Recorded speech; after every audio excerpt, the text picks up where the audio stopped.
Hey guys, I'm back. Still have this pulled up, but again, we're here. Flash of the day is Indy. Just happened to pull that up. Anyway, so we're gonna want to go back to this window. Again, this is server installation.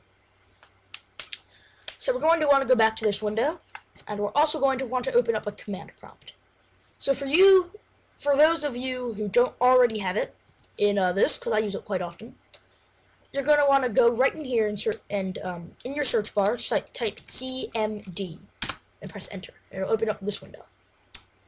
Also, I think you can press Control R, Control Windows R, whatever. Anyway, yeah, search bar, or I think it is Control R. I'm not entirely sure your run thing, but whatever. In your search or run, you're going to want to type in CMD, and it'll open up this window. So now what we're going to want to do is type in ipconfig. It's ipconfig. So ipconfig. And then we're going to want to press enter. Now it'll dump you way down here at the very bottom. It's not actually my name. Again, hand me down. I don't actually know who I got this from. Interesting. Anyway, we're looking for this right here. So if you're using wireless, it's gonna say, I'm pretty sure it'd say this anyway, I mean if you had Ethernet, but I don't have that because it's disconnected. Anyway, anyway, gosh, so you're gonna see all this stuff. There's like connection specific, DNS suffix, link local, IPv4, yeah. Anyway, we're looking for this number right here, the default gateway. So we're gonna want to type that in. So we're gonna type in 192. I already have this up here, but then it's 0.168. Yeah, no. 0.1.1. So you're going to want to type in your default gateway in your browser. And just press enter. So you'll get a screen like this, or you'll get a little pop-up message, something like this. And in general, the username is admin or username, or something along those lines. And the password is password, like password1, admin, something along those lines. If it's none of those, you're going to want to ask whoever gave you this, or if there's another person in your house that's more in control of this thing, if they changed it. So just type in your username and password, and click on OK or yes or whatever it is. So you'll get a screen that looks something along the lines of this. Now, as you can see, I do port forward quite often, so it's right here. However, what you're going to want to look for is something under like firewall settings or advanced. Now, for Verizon, if you have Verizon, it is not under advanced, it's under firewall settings. But it's going to be under either firewall settings or advanced or something like that. Yes. So, we're looking for this called port forward.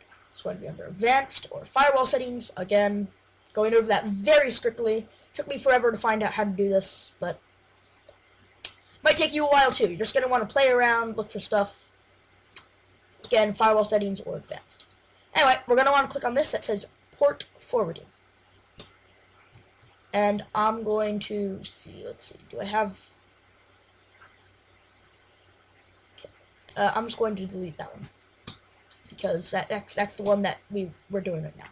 So anyway, attract your attention over here, and we're looking for the IPv4 address. So that is 192.168.1.4. So we're going to want to go back to the port forwarding screen, not just, yes, thank you. So, this is our port forwarding screen for Verizon. I know for DNS or LinkS or whatever it is, there's like a bunch of things that you can type. So what we're going to want to do is, if you have DNS, you're going to want to click on the DNS. This is how I'm pretty sure it works. So, the LinkS, whatever. Let's just see. 19 D-Link systems. There you go. So on the D-Link systems, you'll have like a thing here, a thing here, a thing here, a thing here, a thing here, a thing here, and then you'll have like two things here. And those will all be text boxes, not this. So what you're going to want to do is, in the first text box, I think it'll say computer. You're going to want to type in this number right here, the 192.168.1.4 for me. For other people, it might be a different number, but in general, it's going to be pretty much the exact same, two numbers, then probably a 0.1, and then another number. That's probably how it will happen. So, basically what will happen if you're using the LinkS, or whatever it is, you're going to get a thing like this, and then you'll have a thing like that, and then you'll have this, and all that stuff. This is more like what it'll look like. So what you're going to want to do is type in your 192.168.1.4, and that'll be the IPv4 address. You also want to go and select not TCP or UDP, but both, and then type in 25565, and that is the default Minecraft porting. So then you want to click on Add, and if something like new shows up here, you're going to want to click on Resolve Now. Now, on the LinkS, or whatever it is, I know that there's a thing over here. It says like when to allow or something. I don't know. But what you're going to want to do is click on allow always, or all the time, something along those lines. Now, if you don't know at all what I'm talking about, watch Paul Soares Jr.'s tutorial. That's how I learned all of this. It can be complicated, but it can also be easy. Anyway, so now we can actually just close out of that, and we're done with this page. You've already added that 25565, any and all. So now we're going to want to go on a different website, and this is called ipchicken.com. Bok, as Paul Soares Jr. would say. It's actually just ipchicken.com. On a hit enter, and that's going to give you your IP. Now, this is what people are going to use to log on to your server, and that's actually what you're going to want to give them.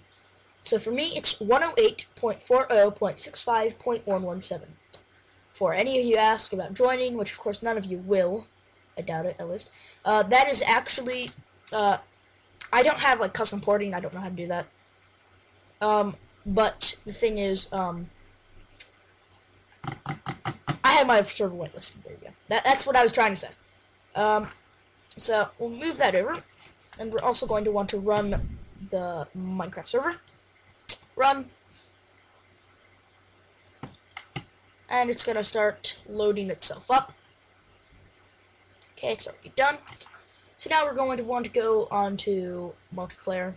And you can click on Add Server or something. I'm actually just going to edit mine because I haven't edited my IP yet. But anyway, if you do Direct Connect or you add a server, name it whatever you want if you're adding a server, and type in the IP address you got from ipchicken. Again, for me, it's 108.40.65.117. For you, it'll most likely be different, but that's what you're going to want to do. So now we're going to join the server. Because I didn't refresh, it didn't say, but I should be able to log in. There we go. Okay, I logged in. I have dirt.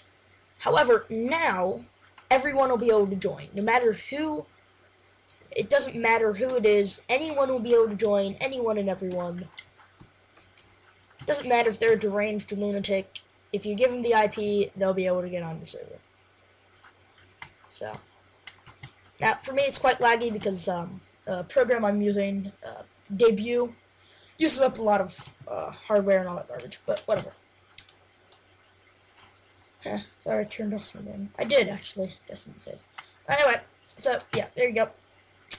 Disconnect and quit. So that is how you're going to set up your server. I'm going to make one more tutorial, and that's going to be how to make a bucket server. So, yeah, I hope you guys enjoyed. I hope this was helpful.